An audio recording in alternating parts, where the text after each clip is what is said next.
Malapit sa kalooban ng mga Pilipino ang mahal na Birhen.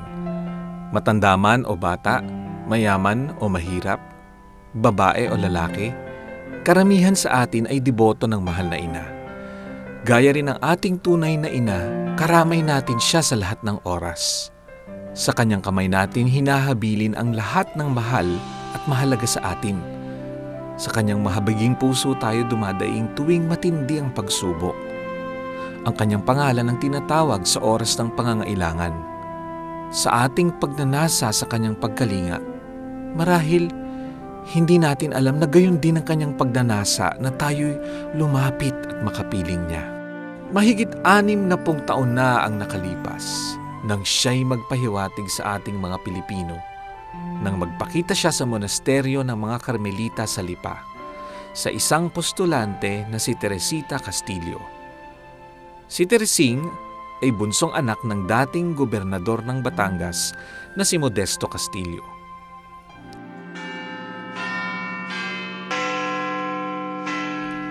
Ika-12 ng Setyembre, 1948, pista ng banal na pangalan ng mahal na ina. Alas 5 ng hapon, namamasyal si Teresing sa hardin nang mapansin niya na yumuyug-yug ang baging kahit wala namang hangin.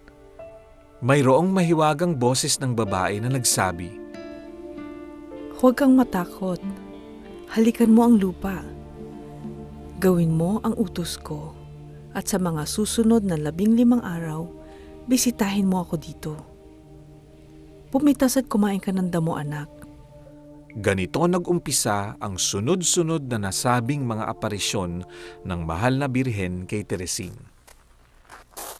Ika-13 ng Setyembre, pangalawang araw ng nasabing aparisyon, muling nagpunta si Teresing sa hardin.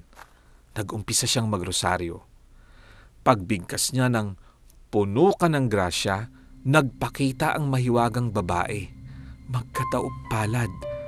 May hawak na gintong rosaryo sa kanang kamay, nakaabitong purong puti na may makitid na sinturong puti din. Siya'y nakapaa, nakatungtong sa ulap at parang nakalutang. Ang kanyang muka kahiga-igayang kagandahan. Ang sabi niya, "Bumisita ka dito sa akin, umulan man o umaraw." "Magandang binibini, sino po kayo?" tanong ni Teresing. Ang sagot sa kanya, "Ako ang iyong ina at ang ina ng anak kong si Jesus." At siya'y biglang nawala. Ika-14 ng Setyembre, pangatlong araw ng nasabing aparisyon, ang kauna-unahang pagganap ng pag-ulan ng mga talulot. Pagkagising ng mga madre, natagpuan nila ang mga talulot na walang kasing bango sa kanilang silid at sa labas ng kanilang pinto. Alas 5 ng hapon, muling nagpakita ang mahal na Birhen. Bukas ang kamay na parang aakapin si Teresing. Humiling siya, "Gusto kong mabendisyonan itong lugar na ito bukas." "Anong oras po?" tanong ni Teresing. "Kahit anong oras gustong pabendisyonan ng Mother Cecilia. Huwag mong kalimutan ang mga pangyayari nitong 15 araw na ito." Dahil sa kahilingan ng mahal na Birhen, pinakiusapan ni Mother Cecilia ng Carmelita ang Obispo Oviar, katulong na obispo ng Lipa, na bendisyonan ang lugar ng aparisyon ng alas 3 ng hapon. Bago pumayag ang obispo, inatasan niya si Mother Cecilia na humiling si Teresing sa mahal na Birhen ng katunayan na ang nasabing aparisyon ay banal. Ang katibayang natanggap ay ang pagkabulag ni Teresing. Samantala, may narinig na tinig si Mother Cecilia na sinabing ang makapagpapagaling lamang sa pagkakabulag ni Teresing ay ang kanyang paghalik sa mga mata nito. Sinabihan ni Mother Superiora na pumaroon ang obispo upang masaksihan niya mismo ang katunayang hinihiling.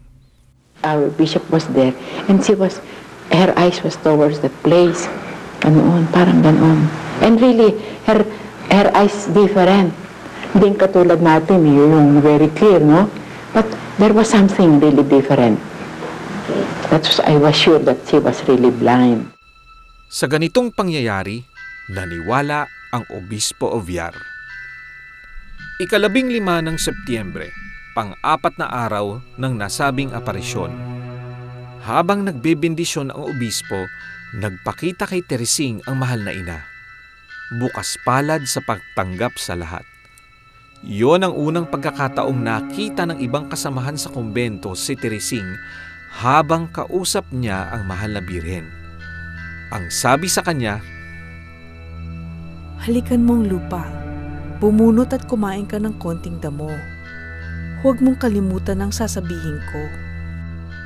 ayon kay Teresing, humiling ang mahal na birhen sa mga Karmelita na, Maniwala kayo sa akin, ngunit huwag niyo munang ipalam sa iba ang aking pagbisita. Magmahalan kayo bilang tunay na magkakapatid. Halik kayo dito sa aking piling.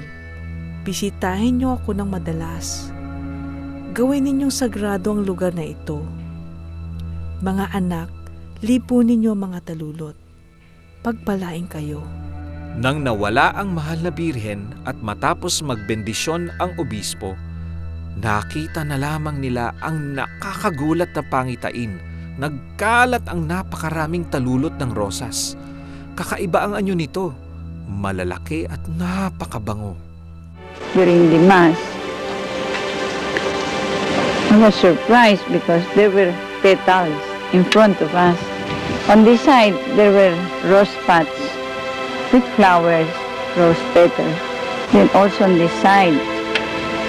But we were wondering, nobody's moving in our place. We just saw the petals in front of us. Doon sa binlesan ng Senyor, marami. Sa himala ng mga talulot ng rosas, tumindi ang paniniwala ng Obispo Oviar sa nasabing aparisyon ng mahal na birhen. Mula sa sandaling iyon, taus-puso na niyang pinaniwalaan ang nasabing aparisyon. Sa loob ng 15 araw, may mga karagdagang pakiusap ang mahal na birhen kay Teresing at sa mga madre. Hinihiling ko sa mga Karmelita na magpagawa ng imahen sa aking anyo. Sabihin mo kay obispo kung paano mo ko nakikita dahil gusto kong ganyan din ang itsura ng imahen.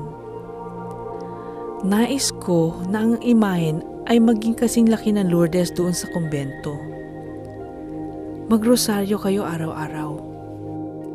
At ang paalala niya muli, Bisitahin niyo ako dito. Linisin ninyo at gawin niyong tunay na sagrado ang lugar na ito. Pinagpala ko kayo. ang sabi pa niya, Hindi mo na kailangang sabihin ang kahilingan ng mga kasamahan mo dahil alam ko naman ang mga ito. Sabihin mo, maniwala sila. Tanggapin nila ang grasya. Mahal na mahal ko kayong lahat. Ako'y laging nasa inyong piling. Sa huling araw ng nasabing aparisyon, ang habilin ng mahal na birhen ay, Mahalin at sundin ninyo ang Mother Cecilia at mga pinuno ninyo. Huwag ninyong kalimutan ang mga hiling ko. Simpleng bagay lang ang hinihiling ko sa inyo dahil alam ko namang simple din lang kayo. Huwag ninyong kalimutang ialay ninyo ang inyong sarili sa akin sa ika-7 ng Oktubre. Magpakabait kayo. bago siya tuluyang nawala, nagpakilala siya. Ako ay si Maria, tagapamagitan ng lahat ng biyaya. Sa pagsunod sa kahilingan ng birhen, nagpatulong ang mga madre sa Obispo Oviar na magpagawa ng imahen. Napili nilang magpaukit kay Ireneo Cristobal. Samantala, patuloy ang pag-ulan ng talulot ng mga rosas. Ilang beses ding nangyari ito sa loob at sa labas ng kumbento. Noong ika-7 ng Oktubre, libu-libong talulot ang natagpuan sa mga pasilyo at kwarto ng kumbento. Ayon sa mga nakasaksi, natakpan ang buong sahig sa kapal nito. Noong ika-12 ng Nobyembre, pagkatapos ng misa, naramdaman ni Teresing na hinihintay siya ng mahal na birhen sa hardin. Pagdating niya sa may baging, nakita niyang muli ang mahal na birhen. Walang kupas ang ganda kahit kapansin-pansin ang kanyang lumbay. Ang sabi niya, Magdasal ka anak, na makinig ang mga tao sa aking mga salita. Sabihin mo sa mga kapatid mo, maraming hirap at gulo ang dadating sa inyong bansa. Susubukang itumba ng mga kaaway ang simbahan. Magdasal kayo para sa pagbabalik loob ng mga makasalanan at sa mga walang paniwala. Ikinalulungkot ko ang katigasan ng kanilang puso, ngunit lumulubag ang aking kalooban dahil sa mga naniniwala. Sabihin mo sa mga tao, magdasal ng rosaryo, magdebosyon sa kalinis-linisang puso ko. Kailangan ng pagrorosaryo dahil ito ang daan sa katahimikan ng buong mundo. Magdasal at magsakripisyo para sa mga pari at madre. Huwag matakot dahil ang pagmamahal ng aking anak na si Jesus ang tutunaw sa puso kahit ito'y singtigas ng bato. Ang hinihingi ko dito ay tulad din ng hiningi ko sa Fatima. Mula ngayon, pwede nang ibunyagan tungkol sa aparisyon. Ako si Maria, tagapamagitan ng lahat ng biyaya. Ito ang huling aparisyon ko dito. simula noon lumaganap ang balita tungkol sa nasabing aparisyon. Sa mga sumunod na araw, naganap ang mahiwagang pag-ulan ng talulot, ilang beses sa isang linggo. Ang kababalagang ito ay balitang-balita kaya't dinumog ang lipa ng libu-libong tao araw-araw.